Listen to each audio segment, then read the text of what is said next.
Dobrý den, vážení diváci. Dnešním hostem je pan Bořivoj Holínek, celoživotní milovník přírody a přírodní aktivista. Dobrý den. Dobrý den, přeji. Já jsem řekl, že jste naším hostem a jste skutečně hostem našeho pořadu, ale ve skutečnosti je tomu jinak. Vis interiér, my jsme vlastně vašimi hosty dneska a těšíme se z toho, že jsme vlastně byli vámi pozváni. Pane Holínku, já začnu tak trošku netradičně takovou zvláštní otázkou, jestli se smím zeptat, kolik je vám let?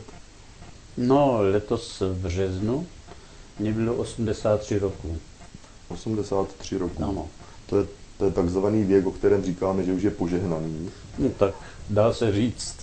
Jak už jsem naznačil v úvodu, tak vy vlastně se zajímáte prakticky celý svůj život o přírodu. Ano. Je tomu tak? Je tomu tak, ano. Kdy vás tento zájem tak nějak ovládl?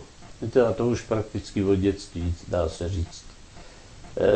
Když bych to tak měl, tak mám 3 bratry. Ti bráchové museli se o mě starat.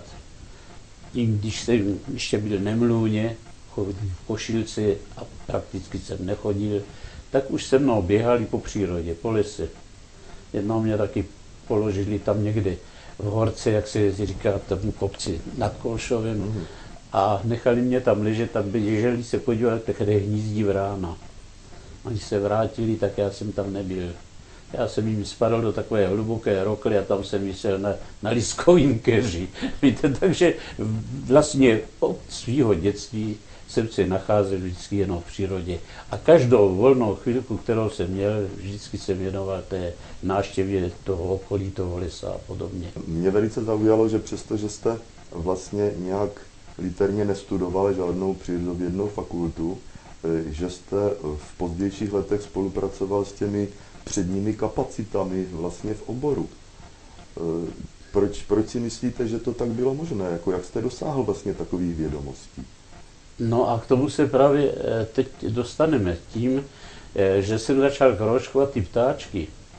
Tak já jsem hodně chodil na tu Trlínu, kde se nachází dneska ta rezervace. A tam hnízdili třeba všechny 3 druhy budníčků. Budníček menší, budníček větší a hlavně budníček lesní. A to jsou ptáci, kteří hnízdí na zemi, takže mi to nedalo žádnou práci, abych ty mláďata okroužkoval. Ale velice jsem se zajímal o výskyt té lindušky lesní. A ta hnízdila při kraji toho listnatého lesa na té pastvině, kde měla velice pečlivě ukrytý hnízdo, třeba pod nějakým trsem suché trávy, takže se to těžko dalo nalézt.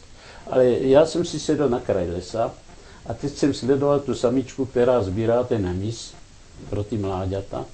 A ona mě to sama ukázala, kde to hnízdečko má, že? No takže to bylo celkem slavné, to okroužkování těch mláďat. Že to byly hodiny a hodiny pozorování. No byly samozřejmě, ale to jsem jednoho dne takhle seděl na kraji lesa a sledoval tu lindušku a najednou se nade mnou ozval hlásek ptačí, který jsem doposud nikde u nás neslyšel. No to víte, že když se člověk o tu ornitologii zajímá, že mě to hned vybursovalo, tak jsem popadl triéder a hned jsem zkoumal, kde ten zpěváček nachází. No a to si dovedete představit mou radost, když jsem zjistil, že se jedná o lejska bělokrkého, který doposud na Zábřesku nikde nehnízdil a nevyskytl se. Tu a tam si nějak jí dal vidět při tahu, že? Ale velice vzácně. No a teď vidím, že v hnízdní době se tam prohání v koruně stromu lejsek bělokrký a sbírá hmyz. No tak jsem si říkal nějaký zatovlanec, nebo co poplet nějak tu zeměpisnou šířku. No ale dívám se na něho a on vlastně ten hmyz nechává v zobáčku, což mě ujistilo s tím, že vlastně ke mně někde mláďata v blízkosti. Tak už jsem ho spustil z očí a on mě opravdu ucházel, kde je má. Tam visela na stromě, polorozpadlá už tak, že držela na stromě budka, kterou tam zřejmě vyvěsili myslivci, když tam stavěli krmelec pro zimní přikromování zvěře. A tam už tam musela viset řadu roku. takže visela, spíš už nedržela, ale visela. No tak když jsem viděl, že zaletěl do té budky, tak jsem viděl bezpečí, že tam má tu mládež. Nešel jsem k tomu hned, šel jsem domů, pozbíral nějaký ty dráty, stupačky, vylezl jsem k budce a tu jsem řádně zajistil proti pádu. No a současně jsem okroužkoval ty mláďata toho lejska bělokrkýho. Měl jsem z toho nesmírnou radost, co si dovedete představit, protože se opravdu tady u nás jednalo o zajímavý vzácný druh. No a hned ten rok jsem vyrobil 5 budek a ty jsem pověsil v blízkosti toho místa, kde ta budka stará visela. No a teď jsem netrpělivě čekal na jaře, jestli se ten pár opět vrátí na svoje místo, kde vyjízdil. No a k mé nesmírné radosti obsadili z těch 5 už 2 budky. No tak... Takže se ta populace začala rozrůstat. A teď to začalo. Já jsem začal vyrábět budky a lejsci bělokrci je začali obsazovat ve větší míře. No a tak to pokračovalo. No pak se připojil ke mně ještě s tím vyvěšováním budek Eda Neoral, taky ornitolog z Leštiny, že ten tam rovněž začal vyvěšovat budky. A s náma nás doprovázel na těch výpravách, na těch pokuskách kontrolních bývalý ředitel tady Ústavu národního zdraví doktor Novák. Tak jsme byli taková trojice, která jsme se opravdu té Telíně všestranně a všemožně věnovali. Každý volný čas jsme tam trávili. No a těch lejsků přibývalo roku víc, až se tam náhle začali objevovat mezi nima i lejsci černohlaví. Kde je Trlina pod Trlinou? No tak to musíme si říct samozřejmě. Trlina se nachází, je to vlastně kopec, který se nachází nad obcemi Lesnice a Leština. Vedle Vitošovského lomu, že přímo sousedí s Vitošovským lomem. A tam taky byly právě velký problémy s vyhlášením té rezervací kvůli tomu. No, ale jaká je to asi rozloha, kdyby se to změřilo na hektary nebo? Ta rezervace má celkem asi tak 53 hektarů. To je i s tou pastvinou, která přiléhá k tomu listnatému lesu.